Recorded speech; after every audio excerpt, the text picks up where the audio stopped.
क्या बिहार की राजनीति में कुछ बहुत बड़ा होने वाला है? क्या बुलडोजर की गड़गड़ाहट अब बस सिर्फ बेगूसराय तक सीमित नहीं रहेगी? क्या सीमांचल, क्या पूर्णिया, क्या अररिया कहीं अगला निशाना तो नहीं? और सबसे बड़ा सवाल, क्या पप्पू यादव वाकई एक बार फिर सम्राट चौधरी के बुलडोजर के सामने ढाल बनकर खड़े होने की तैयारी कर चुके हैं?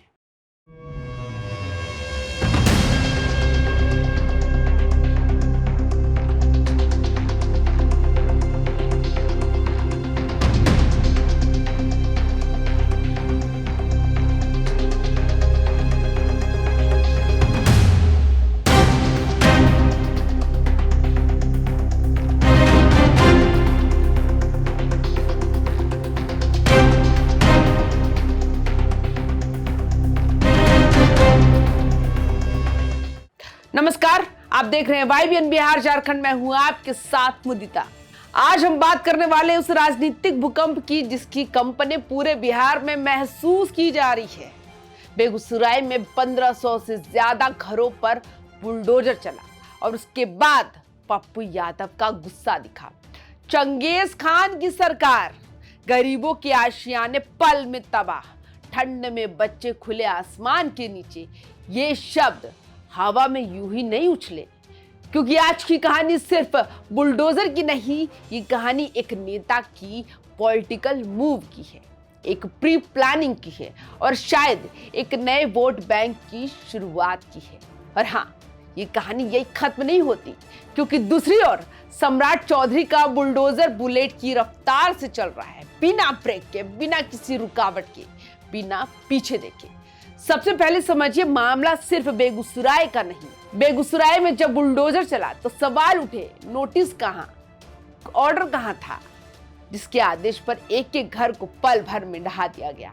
और इसी वक्त पप्पू यादव वहां पहुंचते हैं और सामने बिखरे घर, टूटे सपने, खुले आसमान के नीचे बैठी महिलाएं, कपकपाती ठंड में रोते बच्चे और बूढ़े जो अपनी जिंदगी की जमा पूंजी ढहते देख चुके थे।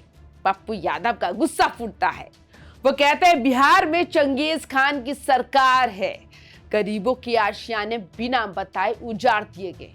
क्या गरीबों को बिहार में रहने का अधिकार नहीं है? 1500 घरों को पल भर में जमीन में मिला दिया गया। ये आरोप बिहार की राजनीति को हिला देते हैं, लेकिन यही कहानी दिलचस्प होती है, क्योंकि राजनीतिक विश्लेषक कहते हैं कि ये सिर्फ गुस्सा नहीं, ये चाल है, ये योजना है, ये एक प्लानिंग है, ये एक स्ट्रेटजी है। क्योंकि पप्पू यादव जिस तरह हर पीड़ित के घर पहुंच रहे हैं, जिस तरह गरीबों की मदद लेकर खुद को गरीबों का मसीहा बनाने की कोशिश कर रहे हैं, उससे दो बात साफ हो रही है। एक तो वो बुलडोजर के बहाने अपनी जमीन मजबूत कर रहे हैं, दूसरा वो सीमांचल में वोट बैंक की नई परत बिछा रहे हैं। अभी क्यों जरूरी है? क्योंकि सीमांचल, पूर्णिया, किशनगंज, कटिहार, अररिया से ये इलाका उनका गढ़ माना जाता था, लेकिन राजनीति में हवा तो कभी भी बदल सकती है। पप्पू यादव का सबसे बड़ा डर क्या है? उन्हें लग रहा है कि अगर बुलडोजर सीमांचल आ गया, अगर पूर्णिया में वही हुआ जो बेगूसराय में हुआ, तो उनका प्रभाव, उनकी पकड़, उनका वोट बैंक सब मिट्टी में मिल जाएगा। यही वजह है कि वो अभी से तैयारियों में जुट गए हैं। यही वजह है कि वो सम्राट चौधरी को खुलकर चुनौती दे रहे हैं।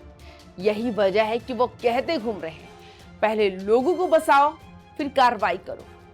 क्योंकि उन्हें पता है कि सीमांचल में ब्रेक लगने की एक ही शर्त है, शोर मचाओ, बड़े बड़े बयान दो और बुलडोजर को आने से रोको। राजनीतिक गलियारों में चर्चा है कि पप्पू यादव ने दूर की चाल चल दी है।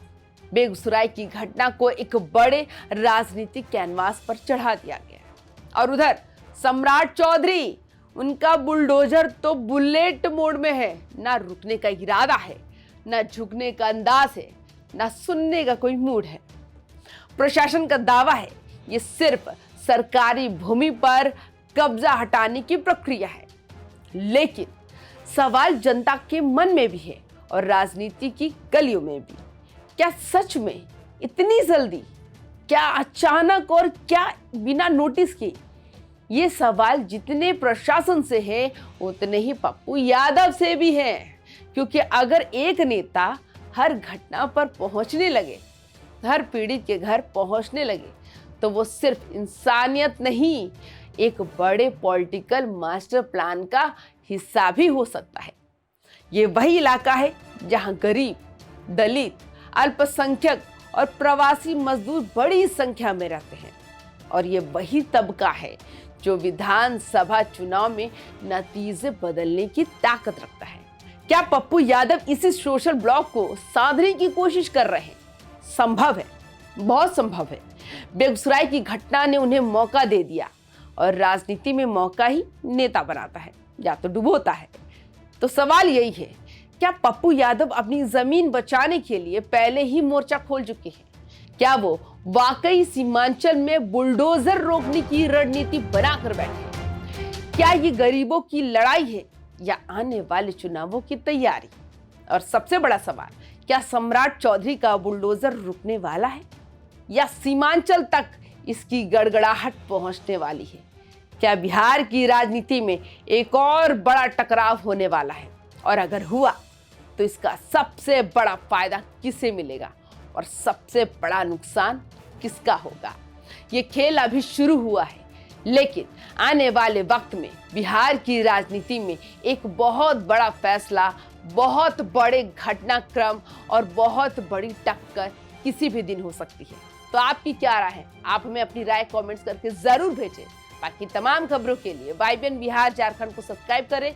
वीडियो पसंद आए तो लाइक शेयर भी जरूर करें। नमस्कार।